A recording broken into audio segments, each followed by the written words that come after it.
Erik McKinney here with Greg Katz, and we're talking USC's 28-27 win against Arizona State that for much of the game did not look like we would be talking about a USC win here. Just throwing out a couple stats, 556 total yards for USC, some big offensive performances. Certainly when you look at the numbers, Keaton Slovis finishes 40 of 55 for 381 yards. USC has 200-yard receivers in Drake London and Amon-Ra St. Brown. Talanoa Hufanga with 10 tackles and a forced fumble on defense. That there were kind of big statistical performances all over. This one got down to the wire, and USC needed a fairly miraculous comeback. We're going to hit a few topics here. The first one, Greg, I'm going to toss to you. The play of the game for you. What was your singular play of the game? Well, I think it's no shock. The play of the game to me was the touchdown pass to put the Trojans on top. The 21-yard touchdown from Keaton Slovis to Drake London. It was, shall we say, a combination of tremendous skill. It was a combination of tremendous accuracy. It was a combination of pass to receiver being double covered, but it was lucky. And I will say that. If you didn't have the aforementioned, build up, it was a fortunate catch. And if you watch the pass from behind Slovis on the replay, it was like, did he catch it? I'm sure a lot of people out there right now are still wondering, did he catch it? Because he went to the ground, but he clearly caught it. So given that it was a fourth down situation, given that it was one of the last gasps, shall we say, you have to give them the Trojans all the credit in the world. Something. Teams that win championships have fortuitous breaks. And in the last 4 minutes, Trojans got maybe a season's full of breaks. But a win is a win. It wasn't just a fourth down, it was 4th and 9. Now you've got a little subset. Certainly wasn't the 4th and 9, but another big play. You mentioned not knowing if he caught it. I was there. I was in the press box.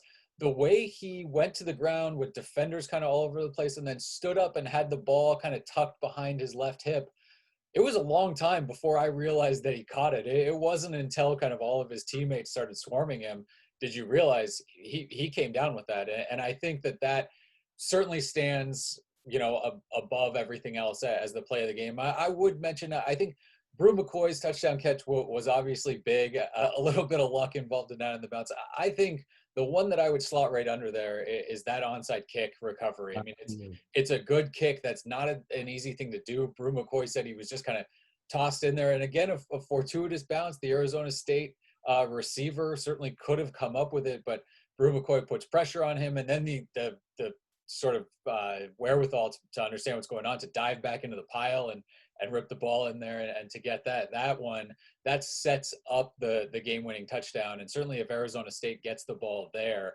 no telling what happens the rest of the way if they can kind of put some first downs together and put the game away. So really a handful of very significant plays at the end of the game. But Drake London, that catch from Keaton Slovis to Drake London, you're going to see, I think that, for the rest of the weekend, for the rest of the week, when you look back at kind of recapping the entire Pac-12 season, that one is going to be on there. And USC has that new video crew that's going to put together highlights and hype videos and all that we'll see that plenty, I think, from USC going forward. If that's the play of the game for you, who's the player of the game for you?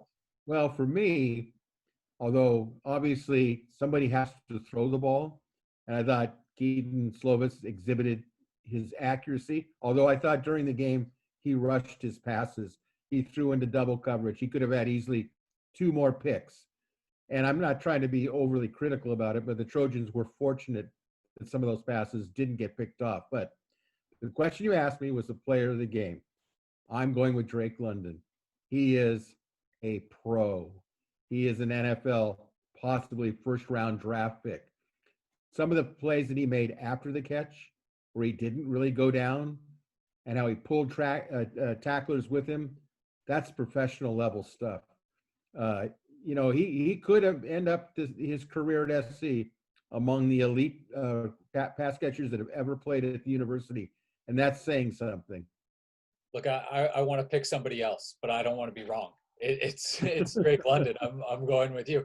And you know, the defense I thought did well. There were some standout performances on that side, especially when the offense, you know, can't capitalize and keeps turning the ball over. It makes the defense keep going out there to defend a really good quarterback in Jaden Daniels. But what Drake London was able to do, just kind of being that consistent target, and then the effort to get those extra yards, setting up that really easy Stephen Carr touchdown run early in the game, the effort that he has, the inability for, you know, guys in the secondary to physically bring him down. And we heard from Graham Harrell before the season started, basically saying for us to be as good as we think we can be offensively, Drake London has to be a big part of that. And this goes back, I think, to fall of 2019, when Keaton Slovis is in there working as kind of the 2-3 quarterback, and they're all sort of rotating in and out with those quarterbacks. You could see the relationship that he developed with Drake London back last fall. And this is something that has just continued. You got to see it during the season last year, and now again you're seeing that take another step forward. You've got a couple really veteran receivers in Amon-Ra St. Brown and Tyler Vaughns. Both of them had 7 catches. The comfort level that Drake London gives Keaton Slovis, I think in this game specifically, was very evident, and I think that's something that we're going to see going forward. I don't know if this is the last time we're picking Drake London as a player of the game going forward, but here you needed everything that he gave you, and that catch at the end it's a remarkable catch. I mean, that's a great catch, you know, 5 minutes into the game in the first quarter. In that situation at that time, to be able to pull that ball in is just outstanding. I don't think we're going to miss Pittman. He was a great receiver last year, but I think that London is so good that he's going to do what Pittman did. And I think he's a much better athlete than Michael was. And Michael was a very good player. Yeah, absolutely. I mean, again, we talked about it before the season. To lose Michael Pittman and maybe take a step forward as a wide receiver group is just not. It's not something that schools usually can do. And this program looks like it might be able to do that. Looking at the Arizona State game, another question going to the next topic. What was something you saw? And this is because we didn't get to see fall camp. This was something where we were just hearing about things from players, from coaches. Something you saw in this game that met your expectation. You expected to see this, and you did see it against Arizona State. Well, what easily to me met expectations were the wide receivers. I mean, SC has a number of them, and we didn't even really see Gary Bryant per se, who adds another dimension. But, you know, arguably they have one of the top 5 receiving corps in the country, and they exhibited it. London, pro. Amon-Ra, probable pro. Tyler Vaughns will certainly get a shot at the NFL. And I thought they all exhibited it. And they lived up to the preseason hype and publicity given to them. And so did Slovis when he was able to throw the ball. Remember, you've got to remember one thing today. They went up against 2 defensive coaches that played in the NFL. One was considered a legendary defensive coach with the Baltimore Ravens. Cincinnati Bengals, Marvin Lewis. Yeah, Marvin Lewis. And the other one was a great linebacker himself. Okay. So to me, to be able to accomplish that, because they did exactly what BYU and Notre Dame did. They kept throwing an eight man, dropping 8 deep. And, the Trojans were challenged by it, but it's not going to be the last time they see it. But they when it counted, they were able to make it happen. Yeah, there were a few guys that we heard about as having huge falls, and some of them I thought had a great game, came out of the gate really strong, and some of them didn't. One guy for me, Marlon Tuipulotu, right there in the middle of the defensive line. I thought he had an outstanding game. It's 8 tackles. He had a sack. He was, chasing down screens, and he was kind of the guy in the middle that they needed. And I think how well he played really sort of underscores that they need other guys up there, because there were still gaps that Arizona State was finding. Jaden Daniels able to escape 111 yards for the Arizona State quarterback just on the ground. Arizona State they were able to pick up some big plays running the ball and running away from Marlin a little bit. But boy, when you look at what he did and expectations now going forward for the rest of the year from him, I think Clay Helton was right when he talked about him playing at another level during fall camp. And that for me was something that I really wanted to watch. And certainly when you hear about him doing that, taking the next step forward, that the next step forward for him was go be one of the best defensive linemen in the Pac-12. And I think that's what he showed against Arizona State. Again, now it means you need more. You need more around him. You need more guys making plays next to him up in that front seven. Flipping over kind of the other side of that coin, something that maybe you expected to see that you did not see in this game, either from USC or against USC. Well, not to sound overly critical, but part of my coaching background and having been around USC for many decades, having to measure great offensive lines from mediocre offensive lines, for all that we heard about the improvement of this offensive line. In fact, I'll just say it. I mean, I kid from the 60s, I'm going to tell it like it is. You know, the post-game press conference, Clay Helton said he really thought the offensive line did a great job. Well, I think they had some good moments early on. I thought it was great running by Stephen Carr. Stepp got in there and got some opportunities. But, to be a good offensive line when it's 3rd and 1, followed by 4th and 1, and you get stuffed, that is not a good offensive line. Sure, backs break off. They see that it's all clogged up inside because there's really no movement, no domination by the offensive line. So they break outside. Sometimes they have big gains. And you go, wow, the offensive line's doing just great. But the truth of the matter is a great offensive line moves the defensive line backwards. And what it showcased to me, honestly, is when people talk about a 4-star, 5-star recruit compared to a 3-star recruit, it's about athletic ability. When you have a bunch of 3-stars, for the most part, up front, their athletic ability is not as athletic as the defensive line that they're facing. Therefore, the defensive line gets off the ball quicker, and they get their pads underneath the offensive line. And in my opinion, the offensive line did not match the quote. I know Graham Harrell said, they're playing with a chip on their shoulder. Well, when you can't get a yard, and it's been consistent the last several years. So I don't mean to be, harping on it so badly, but it just sticks out to me like a sore thumb. And until they can do that, they're not meeting my expectations. I will say, I don't think necessarily there was a drop off from last year. And when you lose both your starting tackles, that there could be a drop off. But like you said, I don't think that they raised the level of play up to where some of the stuff we were hearing during fall camp of, they're coming together, they're a unit, they're really focused on kind of blowing people off the ball and getting that running game going. There was a play where it was a 3rd and short, and they let Keaton, or Keaton decided on his own to just loft it down the left sideline, obviously kind of well aware if we don't get this, we're going to go for it. And over the receiver, they come out and go for it on 4th down. And that, to me, is telling the offensive line, this is all on you. We're going to go for a big play on 3rd and short because we know you're going to get it. When you tell your offensive line, we know you're going to get it, they got to go get it. And USC didn't on that play. They did pick up, every once in a while they did pick up a 3rd and short. There were 2, big running plays from Vavae Malapaya late in the game on that last winning drive. Those runs are huge. And so, yes, there were wins from the offensive line, but maybe not enough, like you're saying.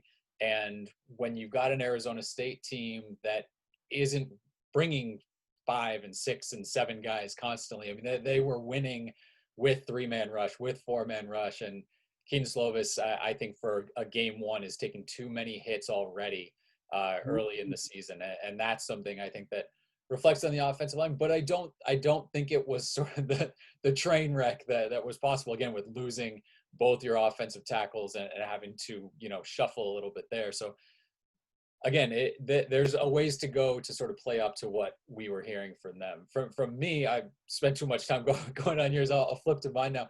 I was surprised. Clay Helton talked about kind of the physical nature of fall camp and really needing that, not even so much for the defensive players, but for the offensive players to take hits and ball control and get ready for that and play through that. It wasn't even so much that there were fumbles or that there were turnovers. They came from some veteran guys with a lot of experience too. And that to me kind of was it. I know Marquis Stepp he's not a 4-year guy with hundreds of carries or anything, but not at this point, a guy you expect to fumble. Vavai that's inches away from being a touchdown. And all of a sudden, it's kind of maybe a game changing hit of momentum there when Arizona State gets to bring it back. Tyler Vaughns gets run down from the outside and doesn't see the defender coming up over his right shoulder, and that ball gets swatted away. So it's the kind of the veterans, the older guys making those ball control mistakes in game one. I was surprised that it came from them. And I mean, when you look at this USC team, there's so many veterans. You're not going to find a whole lot of inexperienced guys with the ball, but when they talk about needing to do that during fall camp and getting ready and spending a lot of time on that was surprising to me to see so many kind of sloppy errors and mistakes there. It's not something that is totally unexpected in a game one of a season. But again, when you're specifically talking about, we tried to counteract this is something that we actively worked on and worked against.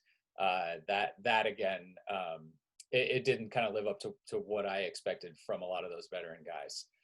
Now we've got this game in the bag, 28-27, USC 1-0 on the season and a big 1-0 against Arizona State. What is your biggest takeaway from this game as USC moves into the rest of this 2020 schedule? Well, considering heading into the game, all the things about practicing and spring practice and all that other stuff that probably we're not seeing yet, and normally you wouldn't see it in the first game anyway. They did play probably their toughest opponent, who, by the way, was missing their wide receivers, basically. They were young wide receivers. Darby was not out there. But I'm not going to hold that against the SC's performance. You play with what you have to go against. But what I actually took away from it was, if you're going to be a championship team, you have to have a little bit of luck, and you have to come through in the clutch. And it was definitely crunch time. Yes, they got a bunch of free breaks as far as I was concerned at the end. But you know what? You look at championship teams, even Alabama's, even the Ohio States, there's always a game where you have to survive it.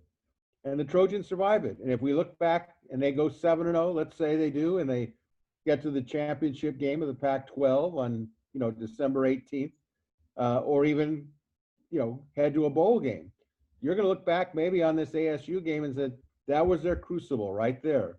In the first game, they survived it. Okay. Maybe 8 out of 10 times they don't get the 3 breaks like they got, but that doesn't matter. Everybody has that one game where they go, you should have lost that. You know something?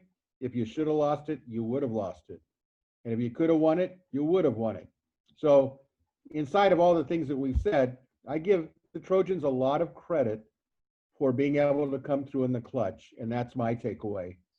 Yeah, I think when you string this game on, going all the way back to sort of 2018 and some of the losses last year and now this game, that there's that pattern. But if you take this game kind of just for what it is for this 2020 season, for this new team, I think ultimately if you're on this USC team, you're happy with a win. And my takeaway from it going forward is now they understand what the 2020 season is. They understand now what playing in front of no fans with the weird, piped in noise. They got over the 9 a.m. game, which I still think was a big hurdle to try to figure out that 9 a.m. game against a team that got more practice time than you during this calendar year and had the coaches that Arizona State has, the players coming back to LA with kind of that chip on their shoulder. Certainly a lot of them from Southern California, from Los Angeles. This was not sort of a game that was going to let USC ease into the season. And the way that they sort of caught themselves there with 3 minutes left, that could have been so easy to just kind of fade out and that's your season. To be able to kind of stop that boulder from rolling and then push it all the way back up the hill, that took a lot. And again, it took some bounces, but it took some effort. And I think USC has to be fired up going forward, knowing that they got through the game with by far the biggest question marks in it, with in terms of what's the atmosphere going to do to us, and what's the probably the best team on our schedule going to do. Now, I don't think USC sees themselves as a 1 point better than Arizona State team this year. I think they would probably be disappointed in a vacuum with just a 1 point win over Arizona State. And I don't think there's anything wrong with kind of being frustrated a little bit in how you played and thinking that you could be better. But being 1-0 in a season like this means absolutely everything compared to being 0-1. Arizona State at this point, you're almost done in the Pac-12 South, and it's a extremely tough road to climb. The fact that USC could do that in game, kind of catch themselves from being 0-1, fight all the way back against the team that was playing well enough to win that game, that's big for them going forward. And now that sort of understanding of how to play in this kind of environment and what to bring in that next game, you get maybe a little bit of a breather going to Arizona with what we'd expect from Arizona. But you got Utah, and then you got the rest of the Pac-12 South plus that Washington State game in. So should be able to kind of keep this momentum going. And I think when we talk about, championship games, the Pac-12 championship is certainly still there. I think it would take a lot. And I think you and I both agree would take a lot to get into the CFP and college football championship and all that sort of stuff. But Pac-12 championship now, because you're 1-0, that becomes a more accomplishable feat, I guess. So something that USC can really go after now. And I think that's a big thing to take out of this game. Again, a game with so many question marks going into it. So let's let you tack on. Do you have a final thought? Again, recapping: USC 28, Arizona State 27 as USC moves to 1-0 on the season. Well, one thought that did come through my mind. I was asking myself, how did this game play in the eyes of recruits? Are the guys that always wanted to come to SC go, wow, what a great comeback? They're jumping up and down, high fives on the family couch. Or the players who say, well, I don't think so, going, yeah, they're no different than they were in 2019. How did it play? I mean, it's almost like a made for television situation with the no fans and everything. So I guess beauty is in the eyes of the beholder, or as they say, one man's freedom fighter is another man's terrorist. So, when I think, and I have to say this, I think of somebody like Corey Foreman. How did he interpret that? And it's going to be interesting. I do think at the end, though, players that are recruited will probably look at the body of work. That if they win the Pac-12 title, they're champions, and that'll be the focus. But you take it step by step. I don't know. How do you feel about it? Yeah, I think Clay Helton said that when he was asked about how much does actually getting to play this season factor into kind of a recruiting boost, and he said this was the last piece. We got the coaches, we got kind of the intensity, the atmosphere of the program that we want. We had to be able to put something on the field for recruits to see. And so this is sort of step one of that. It's always easy. You can spin anything. You can spin a blowout loss. You can spin a close loss. You can spin a close win. You can spin a blowout win to recruits. There's always a way to approach it. Well, you always want to be going to guys after a win. And so I think this is kind of step one. And like you said, to be able to put this in what they hope is a more successful and much larger body of work.